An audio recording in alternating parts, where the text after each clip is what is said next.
Podcast.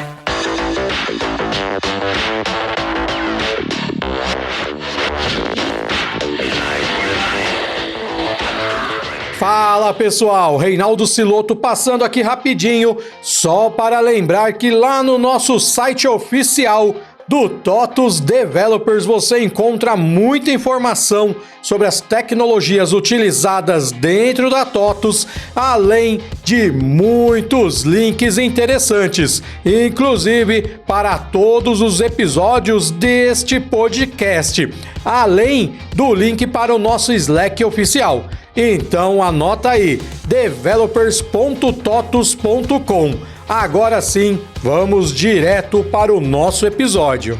E aí, developers, estamos de volta com mais um podcast incrível, mais um videocast, né? Porque estamos nos vendo aqui, ao meu lado aqui o Alex Soares. Bem-vindo, Alex. O assunto hoje sobre design.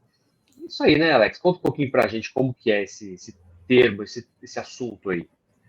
Show, Rafael. Obrigado aí por estar me recebendo. Cara, design acho que hoje é muito amplo, né? Ele acaba indo para vários caminhos. O mercado de tecnologia abraçou bastante, principalmente quando a gente fala de UX design. Então, e aí dentro do UX design a gente tem um guarda-chuva, né, enorme de várias disciplinas que atuam relacionado a esse termo, né, UX design. Mas o design ele já vem ali desde o começo do século passado. A gente já começa a ter primeiro a revolução industrial, aí tem depois ali os artesãos trabalhando em cima dos produtos, até que a gente chega na Bauhaus, que é uma das principais escolas que fermentam o design como um movimento, de fato. Aí a gente tem a Segunda Guerra, que acaba impactando na Bauhaus, não existe mais. Depois a gente vem que é a escola de aí a gente tem os primeiros designers do Brasil indo estudar nessa escola, igual o Alexandre Wallner, que, para quem não liga o nome, a pessoa é o primeiro designer a fazer uma identidade visual para o Itaú, né? Ele cria o logo do Itaú e tudo mais. E aí o design começa a se analisar e muito para as agências de publicidade, até chegar no mercado de tecnologia, que na onde eu me insero hoje aí, né, com o pessoal da TOTUS, atuando com experiência do usuário. Isso que eu ia falar. Nunca antes na história desse país fizeram um resumo tão rápido, tão perfeito, tão completo como o Alex fez agora para a gente neste podcast. Muito bom, Alex, fantástico. O Alex, então, é design lead na TOTUS, né, e autor de um livro também incrível sobre neurociência, desse assunto também, né? Daqui a pouco a gente fala sobre isso. Já que você já se introduziu em relação à sua experiência na TOTUS, Alex, fala para a gente um pouquinho da sua trajetória, né, no design e também sobre qual que é o seu campo hoje de atuação na TOTUS. Legal. Cara, eu sempre gostei de desenhar, né? Meu pai é artista plástico, então tive isso dentro de casa, né? Até hoje sempre tem um caderninho aqui, ó, me acompanha, que eu faço meus desenhinhos e tal. Não pode faltar, minhas anotações, né? Também. Sim, sempre, cara. E aí, sempre gostei disso, mas aí chega nos anos 2000, você tinha que trabalhar com computador, não importasse com quem. Né? Exatamente. Na época que o computador era meio amarelado ainda, né? A gente usava a manivela para fazer ele acontecer ali. Era o discado ainda, né? Aquele discado. Tava a internet discada, depois veio a internet com banda larga, mas enfim, aí começa a entregar a idade. E aí eu fui já ali trabalhar como instrutor de informática, né, já atuando nesse meio. Isso me levou a fazer ciência da computação depois. Eu tive a oportunidade de desenvolver também. Então, que legal. Eu programei em Visual Basic, Delphi, enfim, vou entregando a idade, vou falando que entregando. Embora hoje ainda tenha, né, bastante gente que tem. COBOL também ou não? COBOL não. COBOL não. Só Delphi, Visual... ainda não. Quase que eu cheguei no cartão perfurado. Olha só, sim. E aí, mas eu sempre gostei de desenhar e tudo mais, e isso ainda continuava me acompanhando, mesmo eu já trabalhando ali um pouquinho com desenvolvimento e tal. E aí, no terceiro ano de ciência da computação, um belo dia eu estava ouvindo um podcast também. Na época ainda não se ouvia tanto podcast, e tinha alguns, né? E eu ouvi o B9, e o B9 falava muito ainda de mercado, de agências, de publicidade, e falou muito sobre a formação de design. Eu falei, poxa vida, que legal, né? Será que tem isso aqui em Ribeirão Preto? Aí fui procurar em Ribeirão Preto, achei uma escola que tinha isso, falei, cara, então é uma profissão que as pessoas pagam pelo desenho, né? Sim. Você não precisa só desenhar e entregar, né? Porque desenhista tem um pouco disso, né? Pô, você É. vai lá, desenha, é sua obrigação fazer desenhos para o mundo. aí, aí eu falei, poxa, então eu quero fazer esse curso também. Só que esse terceiro era ciência da computação, eu resolvi terminar a ciência da computação e depois fazer essa imersão no curso de design. E aí foi literalmente uma semana depois que eu concluí ciência da computação, eu já fui fazer esse curso. Me apaixonei pela área, conheci várias disciplinas, conheci sobre tipografia, teoria das cores, ainda bem no aspecto do design gráfico, mas eu já vi também algumas disciplinas que ligavam à inovação, como o próprio design thinking, arquitetura da informação. O termo X ainda nem se falava tanto, então falava sobre design digital e arquitetura da informação. Aí eu falei, poxa, acho que é isso, é por aqui que eu quero ir. E aí Legal. começa a aparecer as startups, aí das startups eu fui atuar nelas, né? Não tive a oportunidade de atuar em algumas. E aí, numa delas, que a gente trabalhava com uma plataforma de e-commerce, foi a primeira vez que eu escuto o termo UX Design. E aí eu fui procurar mais sobre esse tema, conheci os livros do Norma, conheci o livro do Nielsen também, as revistas de Nielsen. Fui procurar cursos, aí aqui em Ribeirão ainda não tinha muito, eu tive que ir para São Paulo e fazia vários bate-volta em São Paulo para fazer cursos lá. E aí fui aprendendo muita teoria e aplicando a prática, vendo o que dava certo. E aí, nisso, comecei a ganhar um repertório, uma bagagem, até que eu cheguei num lugar que chamava Com5. Esse lugar... Sim, perfeito. Exatamente. Esse lugar, ele tinha o propósito ali de fazer tecnologia para supermercadista. Então, tudo que envolve tecnologia para supermercados, desde a compra do produto, a parte de back-office, até chegar lá, né, no canais de venda, passando por operações, tudo, mas tudo que existe tecnologia para isso, a Com5 desenvolvia. E aí eu cheguei na Com5 com esse desafio de trazer o design ali como uma disciplina para olhar para a experiência do usuário, dos produtos que a gente fornecia. Um baita desafio, né, por sinal. Sim, e acoplado a isso também já pensar em design system, pensar em vários assuntos mais complexos relacionados à experiência do usuário. Aí eu cheguei, 2 meses depois a TOTVS comprou a Com5. Tá explicado então como foi parar na TOTVS. Exato, cara. Mas assim, foi bem legal também, porque a TOTVS já estava com uma cultura bem bacana de agilidade e já tinha também times de designers espalhados por toda a TOTVS, né? Eu cheguei, eu era eu sozinho e de repente tinha 100 amiguinhos para bater papo, para trocar ideias, né? E trazer o design à tona. E aí, a partir disso, começamos ainda, né, por mais que tivesse toda essa galera, ainda era eu ali no segmento ali de varejo supermercadista, e aí eu tive a oportunidade de estar criando esse departamento junto com várias pessoas que me ajudaram bastante. Então, inicialmente eu apostei muito em trazer workshops de experimentação de design, porque para mim faz muito mais sentido do que eu colocar um monte de slide lá falando que colar post-it na parede é legal, né? Então, acho que não é por aí, acho que a pessoa tem que colocar a mão na massa e entender para que serve tudo isso que a gente está falando, por que a gente gasta tanto assim com a 3M, né? Sim, exatamente. E aí a gente começou a fazer alguns projetos com alguns POs que foram meio que key users ali da nossa abordagem de design, e aí a gente começou a fazer alguns cases, esses cases a gente começou a demonstrar ali no segmento que a gente estava atuando, e aí isso começou no boca a boca as pessoas quererem mais projetos, aí falou, poxa, então chegou a hora da gente aumentar o time. Aí foi quando a gente trouxe mais pessoas de design e a gente foi construindo o que a gente pode falar, a nossa squad de UX ali, Sim. que tem presente hoje em supermercados ali. E aí foi bem legal, cara, porque o que é bacana disso tudo, por mais que tinha o desafio de trazer toda essa cultura, ainda era uma página em branco, né? Então, a gente poderia estar construindo a disciplina realmente ali do zero, né? Uhum. É algo que, assim, era inimaginável um tempo atrás, né? De fazer essa associação de design com o desenvolvimento de software, por exemplo, né?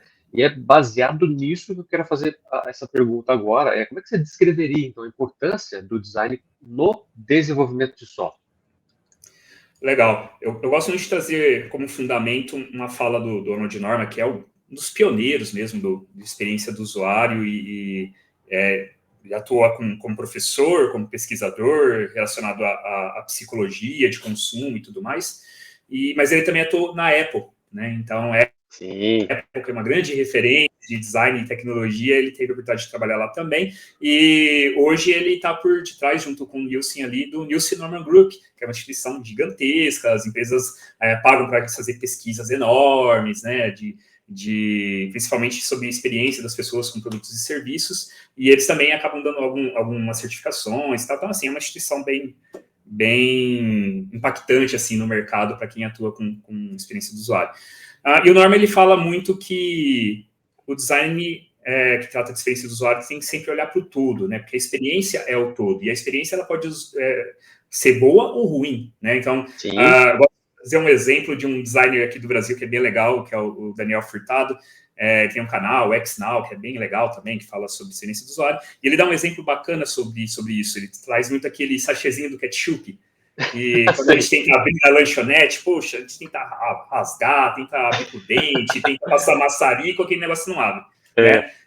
E aí algumas empresas, né, algumas lanchonetes tentam resolver essa questão da experiência do sachê. Então, algumas colocam aquelas giletes, né, para o pessoal passar ali o sachê e cortar. Só que aí espirra ketchup para todo lado. Mas assim, é alguém pensando nessa experiência que hoje é ruim de cortar no sachê, tentando ver outras possibilidades dessa experiência melhorar. Né? Então, é um tipo de solução, né? Pode ser frágil ainda, né? Mas...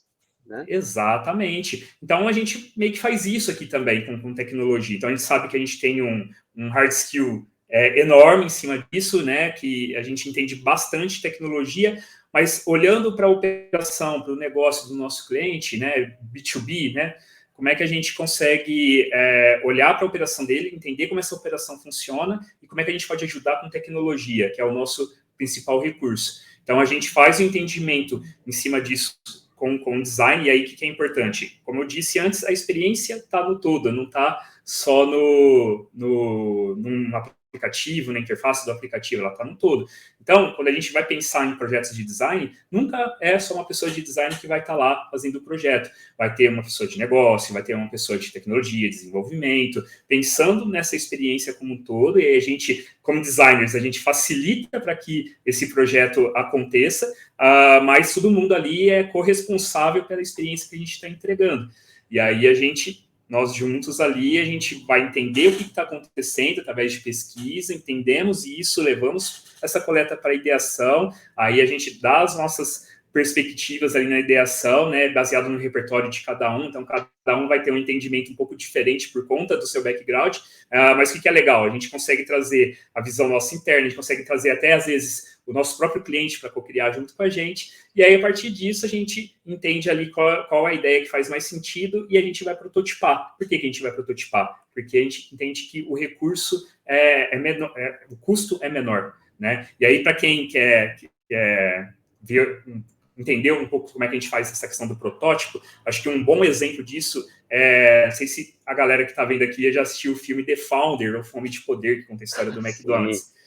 No meio do filme, eles prototipam uma cozinha lá para entregar os pedidos mais rápidos, porque existia uma dor que as lanchonetes demoravam para entregar os pedidos, e eles prototipam ali numa quadra de tênis com giz, como é que poderia ser uma cozinha que ajudasse eles a prepararem o pedido mais rápido. Se eles fossem fazer isso direto na cozinha, eles iam ter que ficar mexendo a cozinha, ia demorar para entender se aquilo está funcionando ou não, porque eles iam ter que atender clientes primeiro.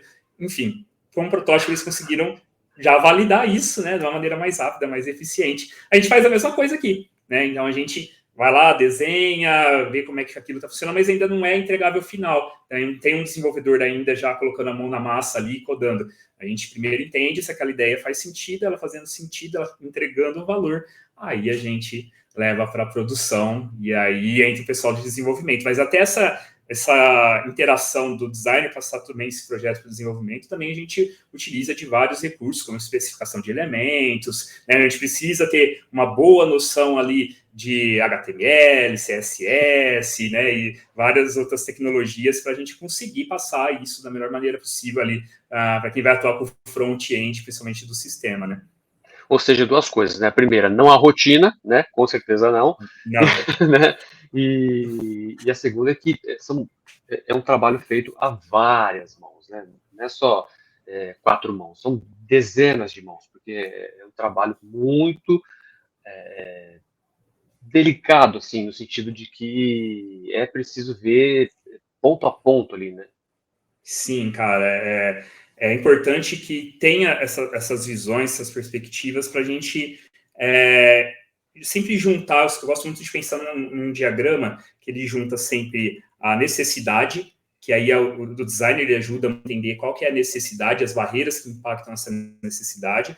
A gente precisa entender sobre negócio, então como é que a gente pensa em negócio do que a gente está fazendo aqui, e a gente precisa entender a viabilidade, que aí entra muito a tecnologia. Então, com quais tipos de tecnologia a gente atua aqui, com quais tipos de síntese, linguagens a gente atua aqui, para entender os nossos recursos e entregar isso ali como um produto depois, como um serviço para os nossos clientes, para quem vai utilizar de fato, né, esse produto e serviço. Excelente explicação, fantástico. E já que você já deu esse spoiler, né, de como é que é esse dia a dia e essas várias mãos, dezenas de mãos juntos trabalhando colaborativamente, como é que é esse processo, então, essa colaboração, né, entre designers e os profissionais de todo esse ecossistema, digamos assim, né, de desenvolvimento de software, ou seja, desenvolvedores, agilistas, POs, como é que é isso?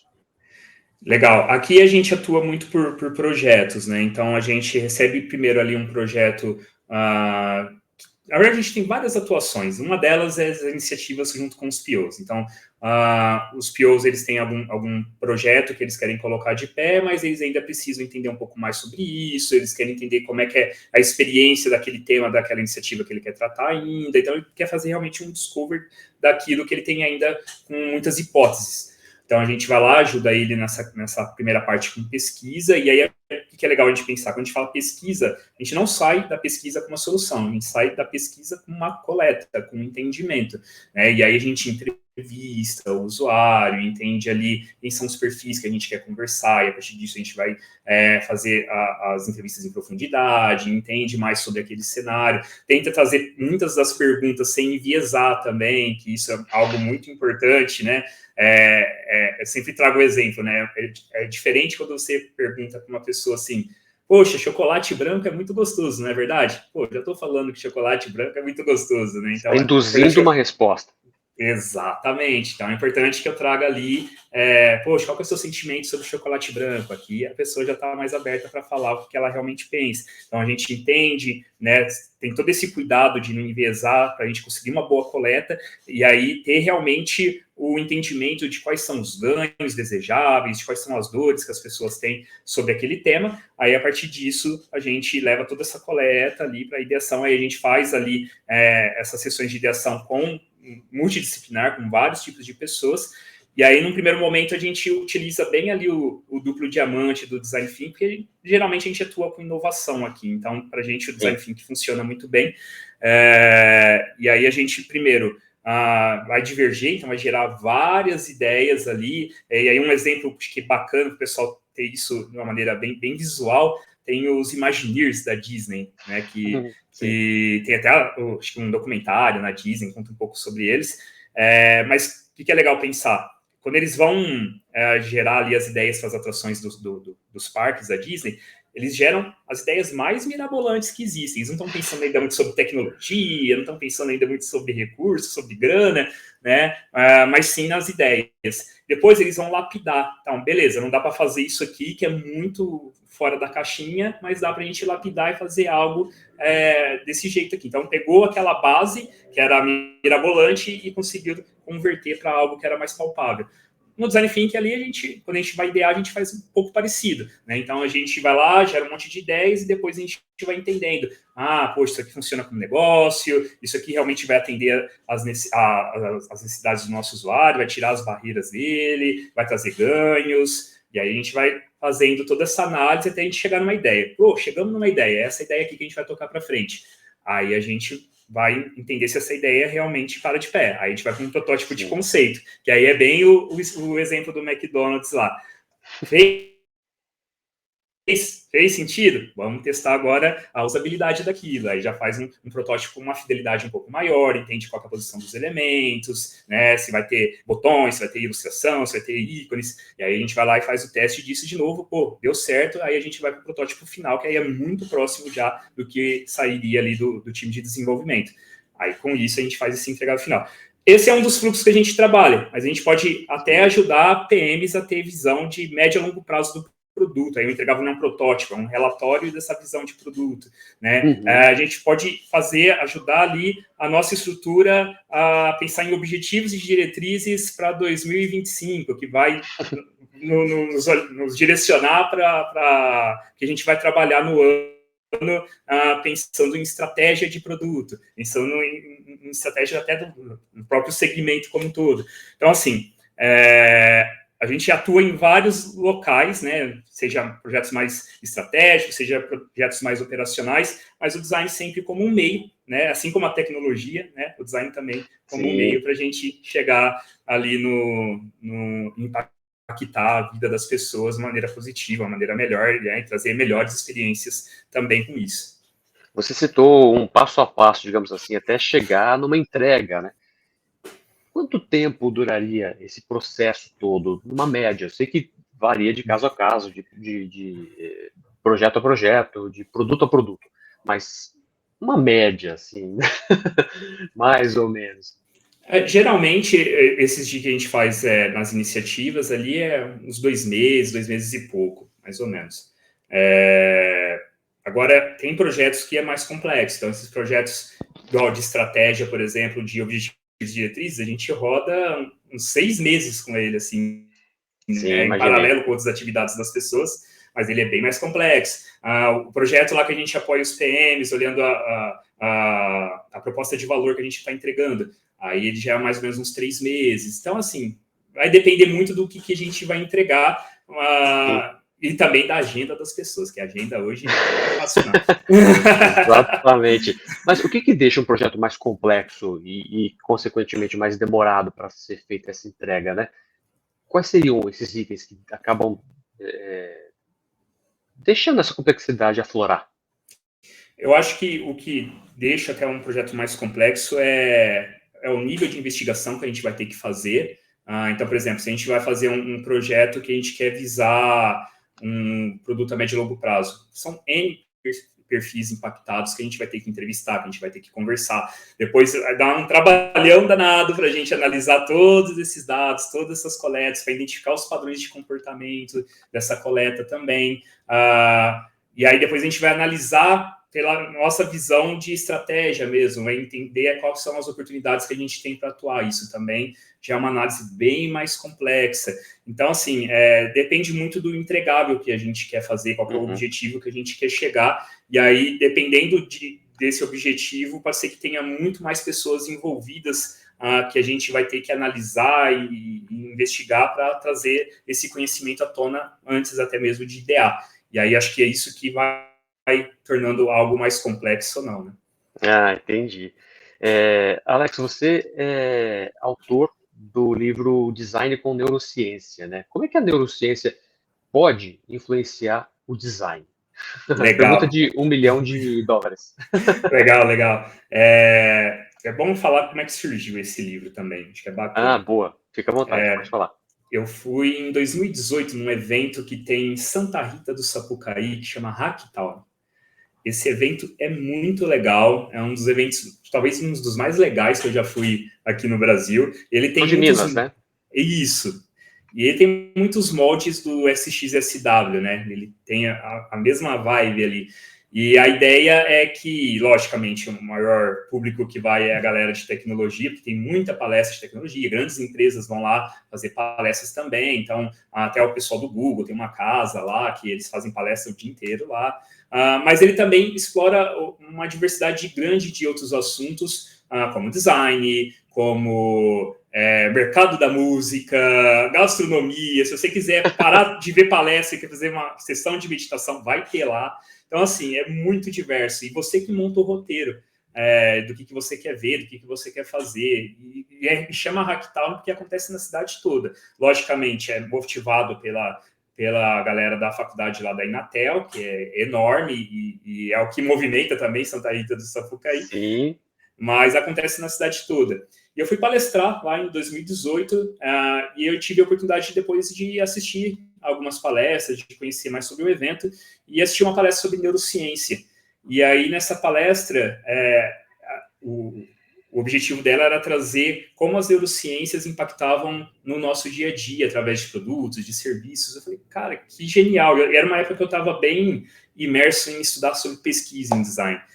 E falei, poxa, tem tudo a ver, né? Porque o próprio design já é multidisciplinar, já tem vários impactos de disciplinas diferentes. Então, você tem ali história da arte, você tem antropologia, você tem psicologia, você tem a tecnologia, um monte de coisa misturada. Falei, pô, vamos jogar mais uma pitada aí agora de neurociência, né?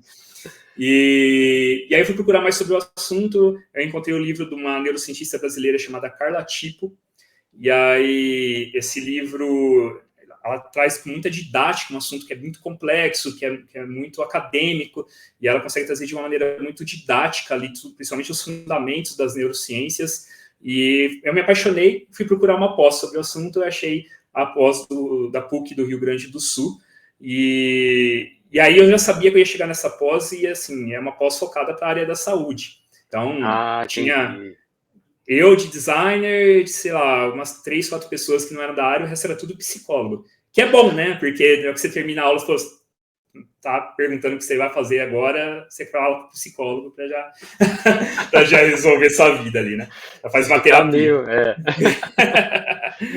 E aí, da pós, mas assim, em algumas matérias, eu sabia que eu conseguiria entender mais sobre os fundamentos da neurociência, né? Outras não, outras já eram mais focadas na saúde mesmo. E aí, dessas matérias que eu consegui tirar muito proveito, eu falei, poxa, eu quero converter isso para o design. Eu sabia que não ia ter uma matéria lá, design com neurociência, mas eu achava que daria para trazer isso para o design. E aí, disso, foi meu trabalho de conclusão de curso, foi esse tema, né, design com neurociências. E aí, logo depois, a gente transformou esse TCC no livro, né, no design com neurociências, publicado pela Casa do Código em 2022. E aí, por que eu vi sentido, né? Qual que era a maior conexão que eu vi ali com as neurociências? Falar sobre comportamento humano e trazer essas disciplinas como psicologia e neurociências não é algo novo. Fora do Brasil, já tem bastante gente fazendo, chama-se isso de design comportamental. E tem grandes players que já investem muito nesse tema, né? Que já contratam cientistas para fazer estudos, para fazer experimentos e gerar coletas ali que depois podem ser utilizados como insights para desenvolvimento de produtos. Então, Google já investe nisso, Microsoft já investe nisso, então bastante gente. E aí eu achei que aqui no Brasil, ainda acho que a gente está um pouco longe ainda desse investimento de contratar cientistas, né, para fazer esse tipo de pesquisa, mas eu falei, poxa, a gente pode aproveitar esses estudos, e a academia gera muito estudo. Então, um primeiro momento ali, a gente poderia aproveitar esses estudos que já são feitos, que estão disponíveis para a gente como meio de pesquisa também, que a gente chama de pesquisas secundárias, e acoplar nos nossos projetos no dia a dia, e aí trazer o comportamento humano à tona, porque eu sempre penso que quando a gente traz comportamento humano, a gente está falando da pessoa em si, do lado mais humanizado do negócio. Quando a gente fala de uma pessoa navegando num aplicativo, num site, beleza, a gente também está falando de comportamento, mas ainda num aspecto superficial do negócio. A gente está falando o que acontece, mas não necessariamente o porquê que acontece. E aí eu acho que trazer mais esses aspectos de entender como é que o nosso sistema nervoso é formado, como é que a gente acaba sendo impactado por coisas do nosso dia a dia, e isso reflete nas nossas tomadas de decisão, tudo isso vai sendo construído com o tempo. E aí a gente consegue trazer essas ciências para nos ajudar a entender mais sobre os motivadores da gente fazer o que a gente faz no dia a dia. Então, esse é um tema que eu acho que é muito importante, e o outro é muito sobre refletir por que a gente faz as coisas nos nossos processos de design, né? Sim. Porque eu comecei a ver, principalmente ali em meados de 2020, 2019, 2020, 2021, um boom do UX design. Então, um monte de empresa contratando um monte de pessoas para formar times de design. E aí, essas pessoas, geralmente, elas passaram por cursos mais rápidos, que é legal, que eu acho que é super importante ter, mas muitas vezes cursos mais rápidos que dão um processo ali para a pessoa experimentar, mas quem acaba indo estudar lá começa a levar que aquilo é o design por si só, né? A receita de bolo, e não é. Né? O curso é não é aprofundado, né? Exato, o curso é sempre introdutório, o curso é sempre um pontapé inicial para que você depois venha estudar mais, venha investigar mais. É igual o curso de ciência da computação, você aprende lá uma síntese, uma linguagem, mas depois você vai se aprofundar, você vai melhorar a sua lógica, e isso é no dia a dia, né? Eu penso que no design é a mesma coisa. E o livro é muito para isso também, para as pessoas entenderem os motivadores, os porquês da gente fazer determinados processos, para que quando um processo não funcionar, que por mais que a gente tenha, e é importante a gente tenha processos desenhados para a gente conseguir trabalhar no dia a dia, até para pessoas novas que entrarem no time, conseguir entender qual que é o nosso processo aqui e tudo mais, é importante que a gente também saiba se adaptar, porque muitas vezes o processo pode não funcionar. E aí, o que você vai fazer? Qual que é a melhor escolha? Qual que é a melhor ferramenta, a melhor abordagem? A gente precisa entender de comportamento humano para isso. Então, a gente traz neurociência e psicologia para nos ajudar. Até porque é muito bom você falar sobre isso, porque é um conteúdo tão rico, né, tão aprofundado, tão profundo mesmo, essa palavra, sobre a neurociência, nesse fit com o design, que casa muito bem com o objetivo que é focar no usuário, focar no cliente, né? Então, tendo isso em mãos, é uma joia que você tem que lapidar cada dia. Você sabe como o seu cliente está agindo e o que você precisa fazer de produto para poder atingi-lo ou convencê-lo. Não é fácil, né? Não é fácil. Tudo isso eu estou contando parece que é um conto de fadas, mas no dia a dia não é fácil, porque a gente vai ter que lidar com as pessoas, entender como é que as pessoas pensam sobre determinados assuntos e como, mais importante ainda, né, como a gente consegue colocar essas pessoas na mesma página. Exato.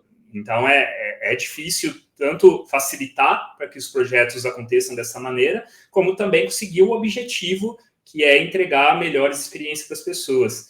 E aí, conseguir esse objetivo também vai um tempo, porque existe uma descoberta que não é nada superficial, precisa realmente se aprofundar no tema para a gente entender. E quando a gente fala de descoberta, muitas vezes a gente acha que é perguntas, formulários, questionários. E não, é observar também. A gente precisa observar o que as pessoas estão fazendo, como elas estão se comportamento, Exato. E entender qual que é o padrão disso, né? Afinal de contas, é um produto, então o produto precisa ser aderente para N pessoas, né? Não só para uma pessoa específica.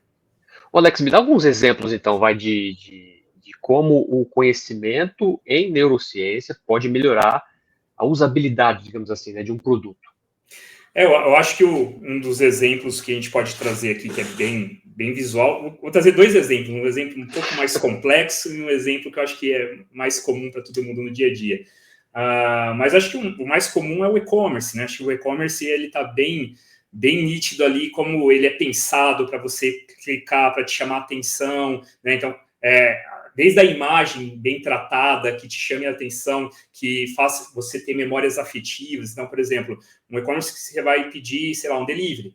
Então, ali você vai ver a foto de uma comida, você vai ver, poxa, que comida bonita, nossa, tá fazendo eu comer com os olhos, já faz eu lembrar de eu ter comido isso, sei lá, há um mês, 2 meses atrás, eu quero comer isso de novo, quero ter essa experiência de novo, até cores, então um botão que vai te chamar a atenção para você clicar lá e já colocar no carrinho de compra, né? Como é que está distribuído as informações sobre aquele produto. Então, tudo isso mexe com gatilhos emocionais da gente para que a gente venha consumir esses produtos.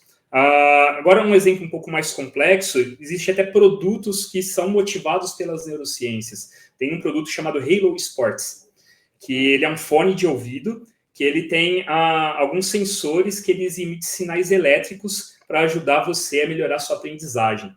Em 2016, é muito legal, cara.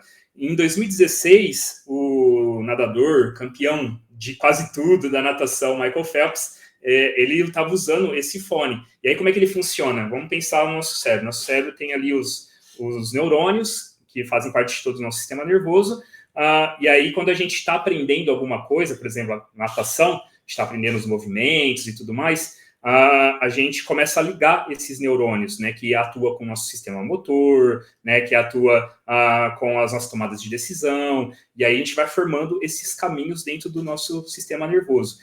Para formar esses caminhos, a gente tem os neurotransmissores, que fazem essa conexão dos neurônios, que a gente chama de sinapse. Uhum. E aí, a partir do momento que a gente começa a ligar esses neurônios, quanto mais a gente conseguir fazer esses caminhos, melhor fica a nossa aprendizagem. É igual a gente pensar num caminho dentro de uma mata. Então, a gente tem um caminho que alguém corta lá, e aí quanto mais pessoas passarem por esse caminho, maior evidência vai estar esse caminho lá dentro da mata. A mesma coisa com a ligação de neurônios. E aí, esse fone, ele dispara alguns sinais elétricos para ajudar a formar esses caminhos de neurônios. Então, você consegue fazer essa formação de caminhos de uma maneira mais rápida. E aí é quando a gente tem esse fone sendo utilizado por atletas, como o Michael Phelps. Até na época foi discutido se isso não era doping, né, e tal. Sim, mas acho que mas é normal, né, que se tenha essa discussão. Acho que toda tecnologia, quando surge, acaba sendo normal que isso aconteça. Mas já existe um produto que é motivado pelas neurociências já atuando na vida das pessoas, né? E começou com os atletas, mas hoje já está sendo utilizado por músicos, né? Por pessoas que querem se concentrar em um determinado estudo, né? Passar em vestibular. Então, esse fone já está sendo utilizado para esses outros fins também, né? Então, é bem bacana. Sim, não, é fantástico, é fantástico. Quais são, na sua opinião, os princípios, já que você estudou tanto, né, neurocientíficos, digamos assim, mais relevantes que um designer deve considerar para criar uma interface, por exemplo? Eu sempre gosto de trazer principalmente essa parte de memória mesmo. Então, a gente entender que as pessoas, elas formam memórias, mas não necessariamente a gente também cria memórias sempre do zero. A gente pode utilizar memórias atreladas a outras memórias que a gente já tenha. Eu falei sobre vestibular, acho que um bom exemplo é aquelas musiquinhas que o pessoal utiliza para fazer aquelas fórmulas do vestibular. Para decorar a fórmula. Que aí utiliza a melodia da música da Xuxa, músicas que são bem comuns, assim, pra gente, já aproveita um conhecimento que você já tem.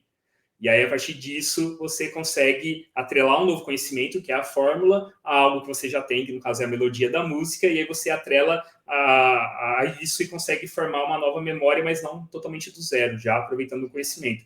Quando a gente pensa no design, a gente pode trazer insights disso também. Então, vamos supor, a gente vai desenhar uma interface, por que não trazer alguns insights de rede social, por exemplo? Poxa, é algo que as pessoas utilizam o dia inteiro, né? Sim. Que utilizam muito, então elas já aprenderam a utilizar aquilo, elas já têm aquele conhecimento. Se a gente consegue trazer insights disso, a gente consegue já construir uma aprendizagem não necessariamente do zero, mas já de um conhecimento prévio que as pessoas já têm. Facilitando, né? Facilitando. Lógico, não vai resolver tudo, né? Nem sempre a gente vai conseguir trazer insights das redes sociais, mas é uma forma da gente pensar, pô, será que eu tenho que sempre desenhar uma interface totalmente do zero, com uma navegação que as pessoas nunca viram? Será que a gente não consegue reaproveitar isso? Isso é princípio até de design system, né? Quando a gente pensa em design system, a gente já está pensando em reaproveitar uma aprendizagem que a pessoa já tenha em determinados produtos e conseguir levar para escala, né? Disso. Incrível, muito bom. A gente vai dar uma pausa aqui, parar de falar um pouquinho sobre o livro do Alex, porque, né, quem quiser pode procurar o Alex, saber como adquirir, né? E a gente vai aproveitar e falar também sobre as tendências atuais de design de software, por exemplo. Quais seriam essas tendências, na sua opinião, Alex? E qual você acha mais interessante ou interessantes? Olha, hoje eu acho que o que eu mais vejo assim, até com a evolução, né, da própria tecnologia. Então, hoje, a gente já tem o impacto da inteligência artificial no nosso trabalho, né, seja para fazer análise de pesquisa, ou seja, para compor uma interface, a gente já tem, hoje, o impacto da inteligência artificial. Então, essas coisas começam a ficar mais operacionais, né. Não que a inteligência artificial já vai fazer tudo sozinho, mas a gente já tem ali um novo colaborador, digamos assim, para nos ajudar. Né? Exatamente. E aí eu vejo que as empresas, isso meio que complementa uma maturidade que o design vem tendo nos últimos anos. As empresas começaram a entender a possibilidade de ter pessoas de design atuando nas suas operações, E aí, com isso, elas entendem que o design vai além do aspecto visual. Por mais que isso, né, culturalmente, a gente sempre pense e leve isso em consideração, né? Quando a gente vê um carro bonito na rua, a gente costuma falar, nossa, que design bonito, né? Então, Sim, acaba levando para o aspecto visual, mas eu acho que faz parte, tá? E eu vejo que muitas pessoas de design vira a cara, assim, faz assim com o nariz, pô, eu não sou só o cara do visual, mas eu acho que o visual faz parte da experiência. A experiência, como eu disse antes, é o todo, né? Às vezes, para você faz a diferença de você for comprar uma garrafinha, essa garrafinha ela tem um design harmônico que chame a atenção. Você também, sendo o público-alvo desse produto, vai querer consumir aquilo, enfim. claro, com certeza. Faz parte da experiência. Isso que eu ia te falar, eu tô para te dizer que, assim, é óbvio que o design conta muito, né? É muito mais do que apenas o visual, apenas a fachada, digamos assim. Mas essa fachada, ela é fundamental para que Sim, você se venda, né? Acho que é sim. mais ou menos isso. Sim, faz parte. Até o próprio Norma, ele tem vários livros publicados, né? Além dos cursos lá da Nielsen Norman Group, ele também tem os livros dele que são best-sellers sobre design, e um deles é o Design Emocional, que trata um pouco sobre esse aspecto da atração, né, de como Sim. as pessoas se atraem com o produto e serviço, e a questão visual está atrelada a isso. Mas eu acho que com a maturidade do design e as organizações também entendendo sobre essa maturidade, eu vejo que elas começam a entender que o design pode ajudar em outros aspectos também, como a parte estratégica das organizações, né? E aí, de novo, como um meio, nunca pelo fim, não o design pelo design, mas o design para conseguir atrelar a estratégia e ajudar as pessoas a traçar seus objetivos e entender quais são os caminhos que a gente vai ter para chegar nesses objetivos. E aí eu vejo que, com a maturidade aumentando, as organizações elas esperam mais isso do perfil de design hoje em dia. Então, acho que a grande tendência as pessoas de design serem mais estratégicas. Lógico, ainda vai contar com grande parte do seu dia a dia no operacional, mas conseguir colaborar bastante nesse aspecto para principalmente, né, pensar nessas crises todas que a gente está sendo impactado, né, seja por guerra, seja crises financeiras que a gente está tendo globalmente, não é só no Brasil, de modo global, como é que a gente utiliza o design para conseguir superar esses desafios e atingir os nossos objetivos. Esse é o futuro do design, na sua opinião? Quer dizer, voltado mais para a parte estratégica, o design do desenvolvimento de software, no caso? Olha, eu acho que sim, só que eu vou te falar também, Rafael, sei lá, 13, 14 anos atrás, eu não sabia nem que eu ia estar trabalhando com isso. As coisas mudam muito rápido. Muito. Então, eu acho que a gente ainda vai ter impacto de novas tecnologias que hoje podem estar sendo experimentadas ainda. A gente tem um mega potencial de realidade aumentada, né, de realidade virtual. A gente tem agora a inteligência artificial que ainda está engateando, mas que ainda vai ter um potencial acho que gigantesco lá na frente, né? E tudo isso, todas essas tecnologias, elas moldam a nossa maneira de pensar, de se comportar. Eu sou de uma geração, talvez uma das últimas gerações, que não tinha impacto disso, de um celular, né? Sim, exatamente. E aí, hoje, a gente já não sabe como viver sem ter isso no nosso bolso.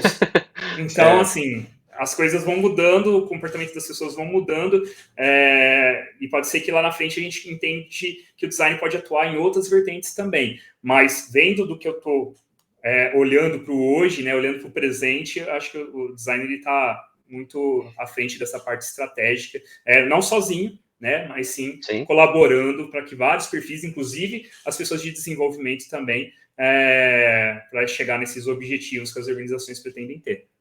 Muito legal, muito bom.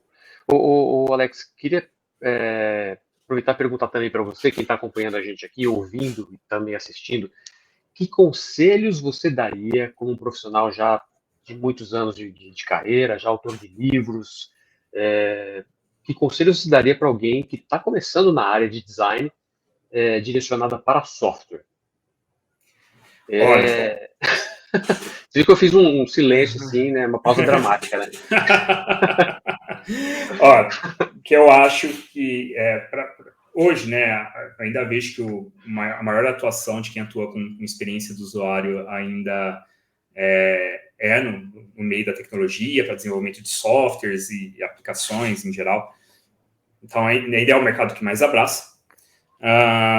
E aí eu vejo, cara, que uma coisa que é muito importante e me ajudou muito na minha carreira, eu acho que vale para todo mundo, que, logicamente, a gente está dando dica aqui para quem é de design, mas que vale para qualquer tipo de profissional.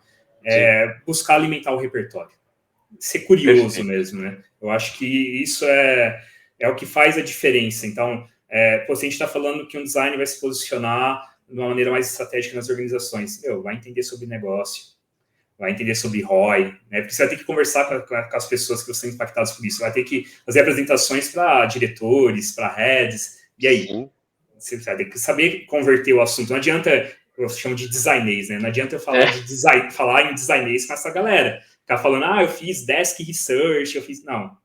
Eu preciso falar com essas pessoas de uma maneira que eles me entendam e que eles vejam valor naquilo que eu estou entregando para eles. Né? E aí, quando a gente fala que está trabalhando no mercado de tecnologia, até sempre tem uma discussão, né? Designer tem que saber programar? Acho que não, mas eu acho que ele precisa conhecer para ele saber se comunicar com essas pessoas, né? Para saber interagir, para entender as possibilidades, né? Então, isso é muito importante. Eu falo que, também é um exemplo do Daniel Furtado, ele traz um exemplo bem bacana. Quando a gente pensa num designer gráfico que faz embalagem, não é ele que vai imprimir, mas é ele que vai ter que entender de papel, tem que entender de gramatura, tem que entender de como aquela impressão é feita, para que quando ele compor aquele design da embalagem lá e for mandar para a gráfica, aquilo saia da melhor maneira possível, mesmo ele não sendo a pessoa que vai imprimir aquilo.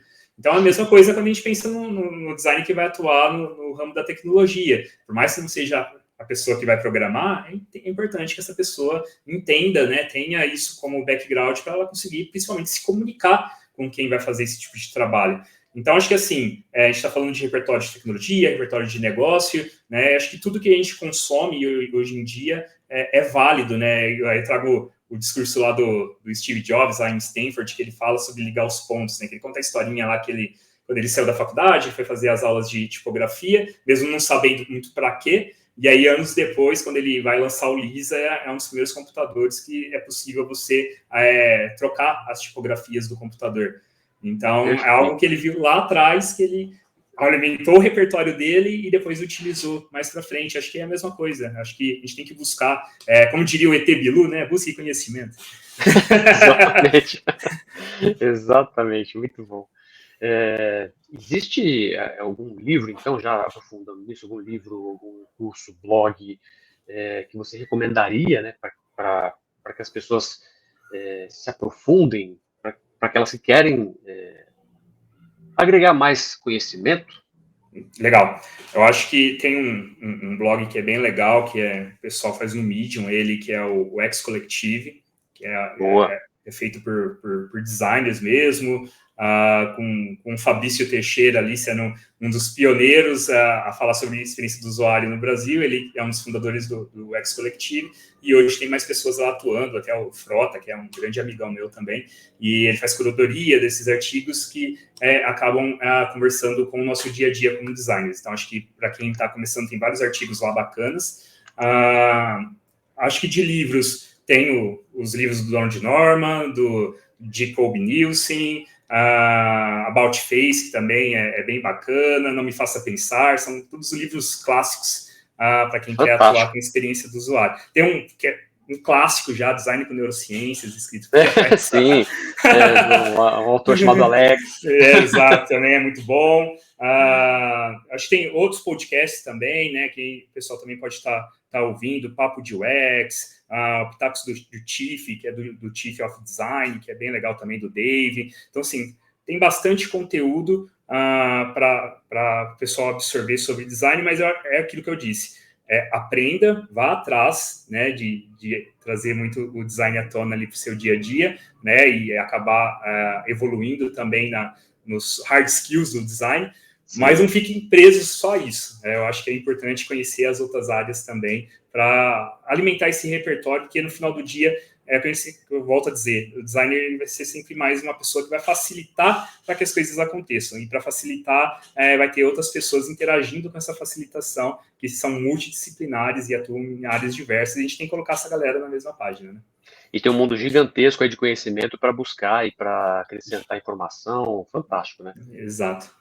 Alex, você quer acrescentar mais alguma coisa que a gente não falou neste podcast?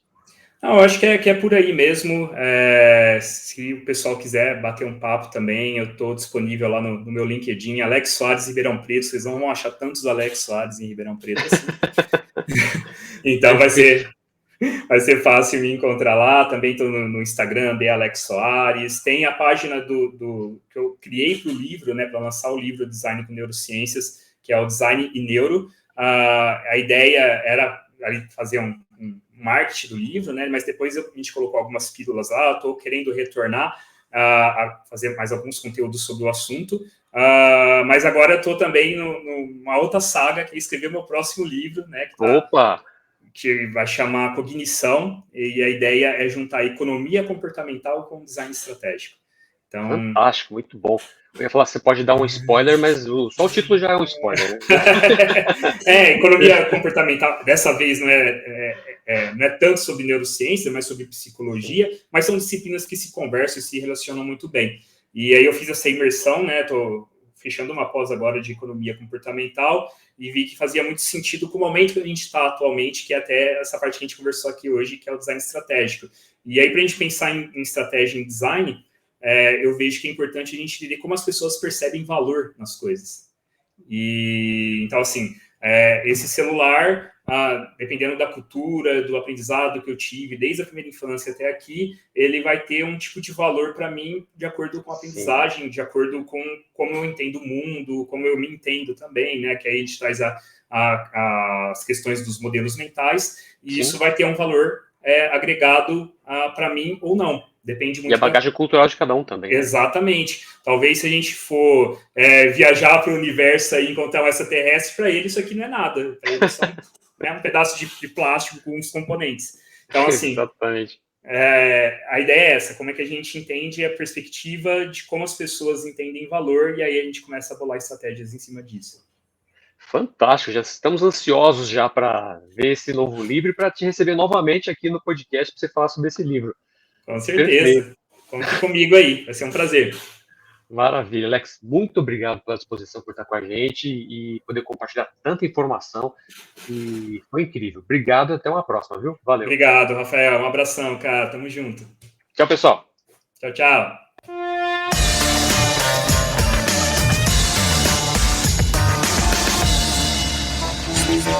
Podcast.